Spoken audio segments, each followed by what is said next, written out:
सर्व मुलांचं मराठीच्या तासिकेमध्ये हार्दिक स्वागत। मुलांनो, चला आज आपण निसर्गाच्या सानिध्यामध्ये फिरायला जाऊया। निसर्गाच्या सानिध्यामध्ये आपल्याला वेगवेगळे पशु, पक्षी, प्राणी पाहायला मिळतात। आपल्या सर्वांच्या सहवासामध्ये असणारा कोणता पक्षी आहे?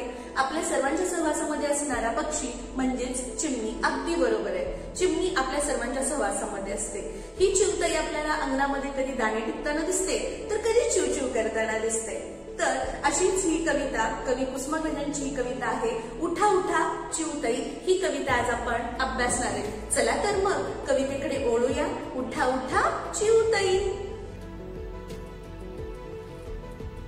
उठा उठा चिवताई, सारीकडे उजाडले डोळे तरी मिटलेले अजूनही अजूनही। सोनेरी हे दूत आले घरट्याच्या दारापाशी, डोळ्यावर झोप कशी अजूनही अजूनही। लगबग पाखरे ही गात गात गोड गाणी टिपतात, बघा दानी चोहीकडे चोहीकडे। झोपलेल्या आशा तुम्ही आणायचे मग कोणी, बाळासाठी चारा पाणी चिमुकल्या चिमुकल्या। बाळाचे मी घेताना व जागी झाली चिवताई, उडोनिया दूर जाई भूर भूर। उठा उठा चिवताई।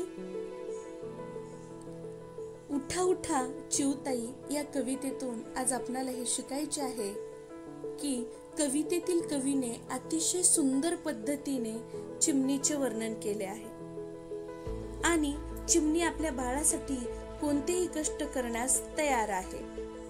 चला तर मुलांनो, आपण कविता पाहूया। उठा उठा चिवताई, सारीकडे उजाडले डोळे तरी मिटलेले अजूनही अजूनही। कवी कुसुमाग्रज हे सांगतायत की हे चिवताई उठ, पहाट झाली आहे, सगळीकडे प्रकाश पडला आहे आणि तू अजून झोपलेलीच आहेस।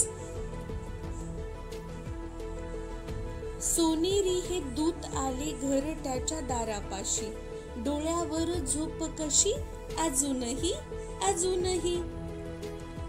सूर्याची सोनेरी किरण तुला जाग करत आहे, तुला जाग करण्यासाठी ती तुझ्या दाराजवळ आली आहे, तरी तुझ्या डोळ्यावरची झोप अजून गेली नाही। लगबग पाखरेही गात गात गोड गाणी टिपतात, बघा दाणे चोहीकडे चोहीकडे। लगबग म्हणजेच घाई गडबड। ही सर्व पक्षी, ही सर्व पाखरे काय करत आहेत? दाणे वेचण्यासाठी, दाणे टिपण्यासाठी गडबड करत आहेत। आणि अजून तुझी झोप गेली नाही चिवताई।